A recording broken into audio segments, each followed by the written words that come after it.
The Grand Alliance had ruled the stars for over 10,000 years. Hundreds of species bowed to its laws, and its war fleets were feared across 1,000 systems. When scouts first found the small blue planet called Earth, the Alliance Council laughed. The species living there, humans, had barely left their own solar system. They had wars among themselves, weak ships, and no real defense grid. To the Council, humans were nothing more than an annoying insect that needed to be stepped on before it grew too big. So the Council sent their best. Not a normal war fleet, but the Ashwind fleet, the pride of the Alliance Navy. 12,000 ships strong, commanded by Grand Admiral Threxa Vorn, a warrior with 300 years of battle experience and not a single defeat in her long career. Her ships carried weapons that could turn a moon into dust. Her soldiers were bred and trained from birth for war. No species in Alliance history had ever survived an attack from the Ashwind fleet.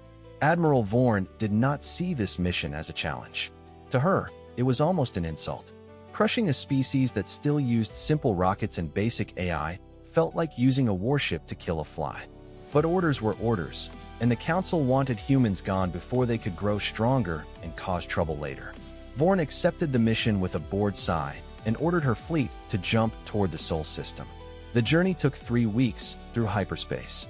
During that time, Vorn studied everything her scouts had gathered on humanity. She read reports about human wars, human weapons, and human technology. All of it seemed weak compared to Alliance power. Yet there was one strange thing in the reports that made her pause. Human ships that entered certain regions of deep space sometimes disappeared from all tracking systems, only to reappear days or weeks later with no explanation. Alliance scientists had written this off as sensor errors or unstable wormholes. Vorn found it odd, but not important enough to worry about. Humans were primitive. Their tools were probably just faulty. When the Ashwind fleet finally arrived at the edge of the Sol system, everything looked normal. Vorn ordered her ships to spread into attack formation. 12,000 vessels formed a massive wall of steel and fire, ready to sweep toward Earth and end humanity in a single strike. Communication channels were open, battle plans confirmed, and soldiers stood ready at their stations. Then Admiral Vorn gave the order to advance. The first wave of 2,000 ships moved forward, cutting through space toward the third planet. Sensors tracked them perfectly. Vorn watched the display with mild interest, expecting an easy victory report within hours. But 5 minutes after the first wave crossed into a certain sector near Jupiter, the screens went blank. Not damaged, not destroyed, just gone. No wreckage, no distress signals, no explosion signatures. 2,000 warships, each carrying thousands of soldiers, had simply vanished from all sensors as if they had never existed. Vorn's bridge crew stared at their screens in confusion. She ordered an immediate scan of the area. Nothing. She ordered a communication check. Silence. She ordered a second wave, 3,000 ships strong, to move in and find out what happened to the first. The same thing happened again. The moment the second wave crossed that same region of space near Jupiter, they vanished too. No warning, no distress call, no trace.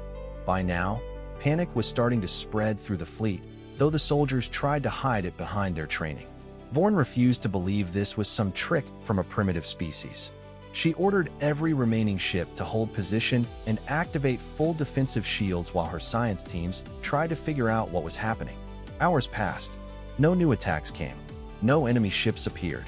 No weapons fired at them. It was as if space itself had simply eaten 5,000 of her ships and gone silent afterward. Vorn sent a message back to Alliance High Command, describing what had happened. She requested permission to pull back the remaining fleet until they understood the threat. High Command refused. They believed this was some kind of trick, maybe a cloaking technology the humans had somehow developed. They ordered Vorn to push forward with her remaining 7,000 ships and finish the mission. Reluctantly, Vorn agreed. She split her fleet into smaller groups this time, hoping that smaller formations would be harder to trap, whatever the trap was. She personally led the main group toward Earth, keeping careful watch on her sensors the entire way. For the first few hours, nothing happened. The fleet moved steadily closer to Earth, passing Mars, then the asteroid belt. Vorn began to relax slightly, thinking maybe whatever had happened before was a strange one-time event. Then, group by group, her ships began vanishing again. It wasn't sudden this time. It was slow, almost gentle. A cruiser here. A group of fighters there. Vorn watched helplessly as her once mighty fleet shrank in front of her eyes, ship by ship, with absolutely no visible cause. No enemy fire. No explosions. Just empty space where a ship used to be. By the time Vorn's own flagship reached orbit near Earth's moon, she had less than 500 ships remaining out of the original 12,000. She stood on her bridge, staring out at the blue and green planet below, a planet that still showed no sign of any military response. No fighters rising to meet her. No orbital defenses firing. Just silence. She ordered her remaining fleet to hold position and wait. She was done losing ships blindly. She needed answers before she lost everything. As she stood there, staring at Earth, a strange thought crossed her mind. What if this wasn't a trap at all? What if this wasn't even something humans were doing on purpose? What if there was something about human space, something about their part of the galaxy, that the Alliance had never understood? She looked at her science officer, a nervous young officer named Kelvax, and asked him directly what he thought was happening. Kelvax hesitated, then admitted that his scans showed nothing unusual in the region where the ships vanished. No radiation spikes, no gravity distortions, no unknown energy signatures. According to every instrument on board, the ships simply should not have disappeared. Vorn felt a cold chill she hadn't felt in centuries of warfare. She had fought monsters, pirates, and rebel fleets across 100 worlds. She had never once felt truly afraid on a battlefield. But standing above this quiet, harmless-looking planet, watching her mighty fleet reduced to a fraction of its size by nothing at all, she finally understood that something was very wrong here. Something bigger than a normal war. She gave the order to hold position and wait for further instructions from command, unwilling to risk another ship until she understood what force could erase entire battle groups without leaving so much as a trace behind. 3 days passed above Earth, and nothing more happened. No ships vanished. No attacks came. Admiral Vorn's remaining fleet of 480 ships sat quietly in orbit near the moon, watching a planet that seemed completely unaware or completely uninterested in the massive alien force hovering nearby. Vorn used this time to gather every scrap of information her science teams could find. She reviewed sensor logs from before each disappearance, hoping to find a pattern. She found nothing useful. The ships that vanished were spread across different types, different sizes, different crews. Some vanished in groups, some alone. There seemed to be no logic to which ships disappeared and which ones survived. She also reviewed old Alliance records about the Sol system, digging deeper than the basic scouting reports she'd read before the mission started. Buried in an old archive, she found something strange. Nearly 200 years earlier, a small Alliance scouting ship had entered this same system to observe humanity from a distance. That ship had also vanished without explanation. At the time, Alliance Command assumed it was destroyed by an unknown asteroid field or a technical failure. No one had ever investigated further because humans were considered too weak and unimportant to bother with. Vorn began to wonder if the Council had made a serious mistake by underestimating this species, or perhaps underestimating this entire region of space. High Command back at Alliance headquarters was growing impatient. They had lost contact with over 11,000 ships and demanded immediate answers. When Vorn reported that she had no explanation and no enemy contact of any kind, the Council accused her of hiding failure behind excuses. They believed, stubbornly, that humans must have some hidden weapon or technology that the Alliance simply hadn't detected yet. To satisfy the Council, and to try to understand the mystery herself, Vorn made a bold decision. She would send a small team down to the planet's surface directly, using a stealth shuttle designed to avoid detection. If humans truly had some secret weapon capable of erasing entire fleets, she needed proof. And if there was no such weapon, she needed to know what was really happening. She chose her best soldiers for the mission, 6 elite troops led by a seasoned officer named Draus. Draus had survived over 50 combat missions without a single injury and was known throughout the fleet for his calm thinking under pressure. Vorn briefed him personally, warning him that this mission was more important than any battle they might fight. She needed information, not conquest. The stealth shuttle launched quietly from the flagship and slipped down through Earth's atmosphere without triggering any alarms. Draus and his team landed in a quiet, forested area, far from any human cities, and began their investigation. At first, everything seemed ordinary. Trees, rivers, wildlife, nothing threatening at all. The team moved carefully, scanning for any sign of hidden weapons, secret bases, or advanced technology. They found none. Human technology on the surface seemed exactly as basic as the old scouting reports suggested. Simple roads, simple buildings, nothing that looked capable of destroying 11,000 advanced warships in deep space. As the team moved closer to a small human town to gather more information, something strange began to happen.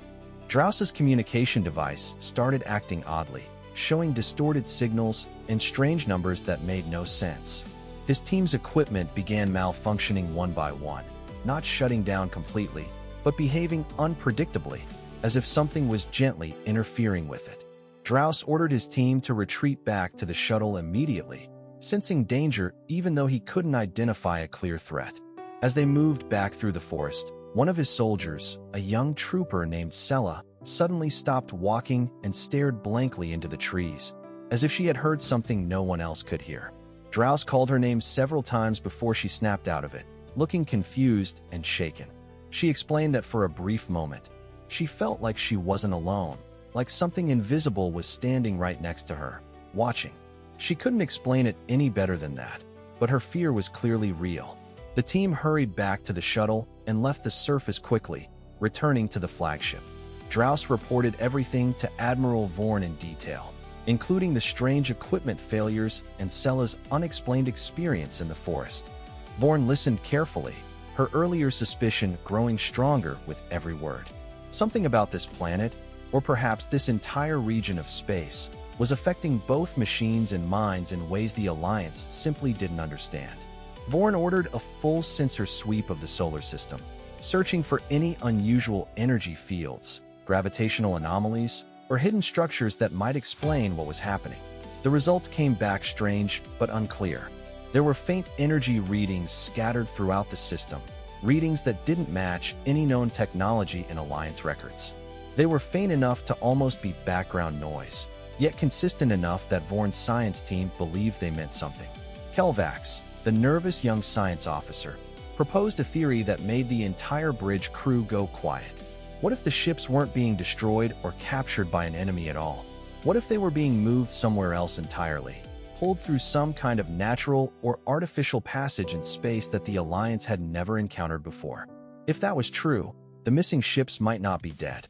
They might simply be lost, somewhere the Alliance couldn't see or reach. Vorn considered this carefully. It was a wild theory, but it fit the evidence better than anything else they had found. No wreckage meant no destruction. No distress signals meant sudden, complete transportation rather than a slow death. It was strange, almost impossible, but so was everything else about this mission. She sent this theory back to Alliance High Command, requesting reinforcements and advanced scientific teams to properly study the phenomenon before continuing the attack.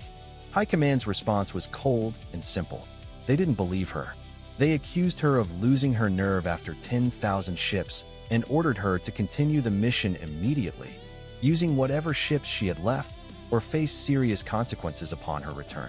Vorn stood on her bridge, staring at the quiet blue planet below, caught between orders she didn't trust and a mystery she still didn't understand. She knew, deep down, that pushing forward blindly would likely destroy what remained of her fleet completely. But refusing direct orders from the Council carried its own severe punishment. For the first time in her long military career, Grand Admiral Threxa Vorn didn't know what the right choice was. Vorn made her decision carefully. She would not throw away her remaining ships blindly, but she also could not ignore direct orders from the Council without solid proof to support her concerns. She needed something undeniable, something that would force High Command to listen. So she planned one final, careful operation, not an attack, but a controlled test. She selected 50 ships, a mix of small fighters and medium cruisers, and equipped them with every recording device and sensor array available in the fleet. Her plan was simple: send this test group toward Earth in a slow, careful formation while every other ship in the fleet recorded everything that happened to them from a safe distance. If they vanished, at least the Alliance would have clear evidence of what occurred in the moment it happened. The test group launched under Draus's command, since he had already proven himself steady under strange circumstances. Vorn watched from the flagship, her eyes locked on the sensor displays, recording devices running at full capacity across the remaining fleet. The 50 ships moved slowly toward Earth, crossing the same regions where previous groups had disappeared. For a while, nothing happened. Then, one by one, ships began to vanish again, exactly as before. But this time, thanks to the recording equipment, Vorn's science team caught something new in the final moments before each disappearance. Just before a ship vanished, its sensors detected a brief, almost invisible ripple in space around it, similar to the visual distortion of a heat wave, but far more subtle and precise. The ripple lasted less than a second. Then the ship was simply gone, its icon disappearing from every screen at once, with no explosion, no energy spike, and no trace left behind. Kelvax studied the data frantically, comparing it to every known form of Alliance technology. He found nothing similar in Alliance records. Whatever this was, it didn't match any weapon or transportation method the Alliance had ever documented. It was something entirely new, or something extremely old and forgotten. Draus, still alive with his remaining ships after the test group lost nearly half its number, reported something else unusual. He said that in the final seconds before some ships vanished, his own sensors briefly picked up what looked like faint structural patterns in space itself, almost like invisible lines or pathways stretching across the system, invisible to the naked eye, but detectable for a split second by sensitive equipment. This gave Vorn an idea. What if these disappearances weren't random attacks at all? What if the Sol system contained some kind of natural or ancient network, paths through space that pulled certain objects into them under specific conditions? If true, this wouldn't be a human weapon at all. It would be something built into the fabric of this region of space, something humans themselves might not even understand or control. She ordered Kelvax to compare the locations of every disappearance recorded so far. After hours of careful work, Kelvax found something surprising. All the disappearances had happened at specific points that formed an almost perfect pattern across the solar system, evenly spaced and mathematically precise. This wasn't random. This wasn't a hidden human weapon system either, since human ships and stations moved freely through these same points without any trouble at all. Vorn began to suspect that this system, whatever it was, only reacted to something specific about Alliance ships, and not human ones. Perhaps their engines, their materials, or even something about their crews triggered it, while humans, evolved here, were somehow naturally compatible with it. While Vorn's team worked through this new theory, something changed on the planet below. For the first time since the fleet's arrival, human communication signals increased sharply across the globe. Vorn's sensors picked up a massive spike in radio and digital activity, far beyond normal levels. It was as if the humans had suddenly become aware, or perhaps had simply chosen this moment to respond. Then, unexpectedly, a single, clear message reached Vorn's flagship, transmitted in perfect Alliance language, though the source location was clearly Earth. The message was short. It stated that the Alliance fleet was welcome to leave peacefully at any time, and that Earth held no hostility toward visitors who did not attack first. It ended with a simple warning that space near their world was, in the message's own words, still learning to recognize friends from threats, and that further aggressive movement could not be guaranteed safe passage. The bridge crew stared at the message in stunned silence. This wasn't a threat. It wasn't even a proper declaration of war or defense. It read almost like an apology or a warning from someone who genuinely didn't want more harm to come to anyone, including the invading fleet. Vorn read the message 3 times, her mind racing. If humans weren't controlling this phenomenon directly, then who, or what, was? And why would something protecting Earth also seem concerned about accidentally harming the very fleet sent to destroy it? She turned to her crew and asked the question that had been building in her mind for days. What if the true danger here wasn't humanity at all? What if humanity had simply been living, undisturbed, next to something far older and far more powerful than anything the Alliance had ever encountered? Something that considered humans harmless enough to leave alone, but treated aggressive fleets very differently. The thought was almost too large to process. An empire that had ruled the stars for 10,000 years, brought down not by clever human tricks, but by their own arrogance in attacking a world they never bothered to properly understand. Vorn made her final decision. She would not send another ship forward. Instead, she would try something no Alliance admiral had ever done in the history of First Contact. She would attempt to communicate peacefully and try to survive long enough to bring the truth back to her people, whatever that truth turned out to be. Admiral Vorn opened a direct communication channel toward Earth, something she never imagined she would do when this mission began. Her voice was steady, though her hands trembled slightly at the control panel. She identified herself, explained her fleet's original orders, and requested to speak with anyone willing to explain what was truly happening in this system. The response came quickly, almost as if someone had been waiting for exactly this moment. A calm human voice answered, introducing herself simply as Dr. Elena Reyes, a representative of Earth's Unified Science and Defense Council. She spoke without anger or fear, explaining things clearly and directly.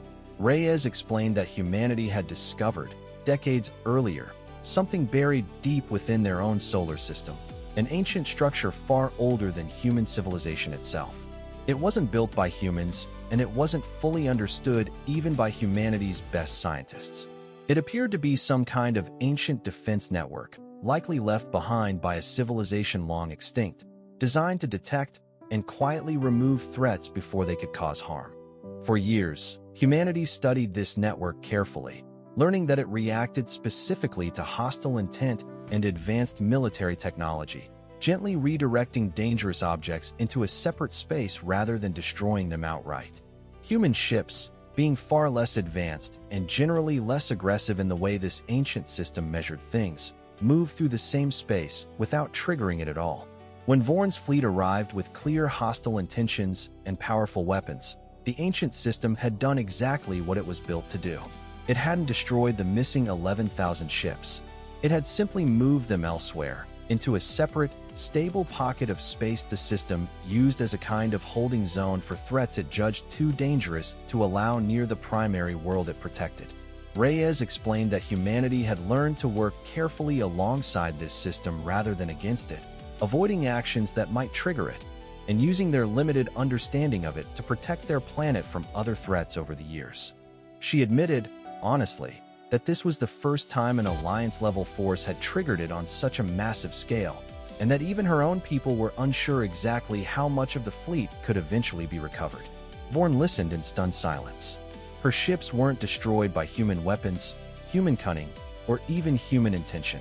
They had been removed, quietly and efficiently, by an ancient and unknown intelligence that had chosen to protect this world long before humanity had ever built a single spaceship. She asked Reyes if there was any way to retrieve her missing soldiers and ships. Reyes answered honestly that she didn't know for certain, but that the system, based on limited data humanity had gathered, seemed to release objects back into normal space once they were deemed no longer an active threat.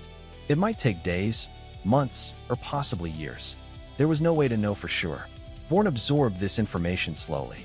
Her once mighty fleet, one of the most feared forces in the galaxy, had been humbled not by a rival empire, but by something even the Empire's greatest enemies didn't fully understand.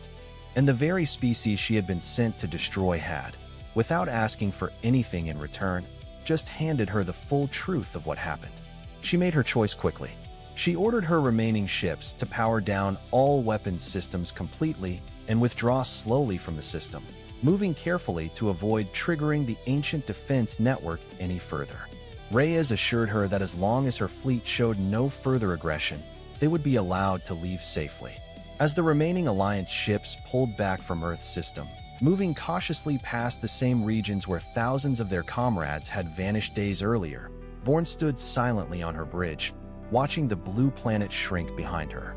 She thought about her mission, her orders, and the arrogance that had led an empire of 10,000 years to send its best fleet against a world it never bothered to truly study first. When Vorn finally returned to Alliance space with her remaining 400 ships, she faced immediate questioning from the Council. She explained everything clearly, providing full sensor recordings, communication logs, and Draus's first-hand account of the strange energy patterns near Earth. At first, the Council refused to believe her, insisting that humans must have tricked her somehow.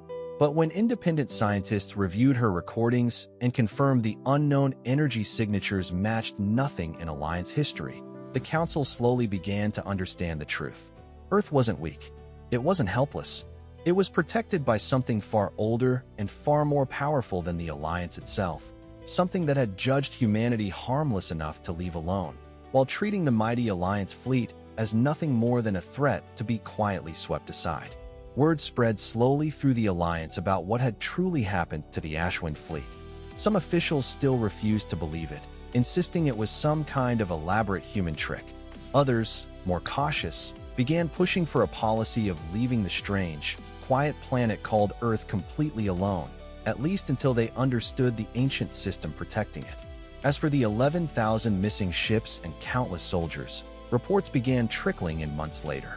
A handful of ships reappeared suddenly in deep space near the edge of the Sol system, their crews confused but alive, with no memory of how much time had actually passed for them. It seemed the ancient system truly had simply set them aside, rather than destroying them, exactly as Reyes had said. Grand Admiral Vorn never led another invasion fleet again. Instead, she spent the rest of her long career advising the Alliance Council on caution, careful study, and respect when encountering unknown worlds, especially quiet, seemingly weak ones that might be hiding far greater protectors than anyone expected. And on Earth, humanity continued living quietly beneath the stars, unaware to most of its own people just how close they had come to war, and just how much they owed to something ancient, silent, and still watching over them from somewhere deep within their own solar system.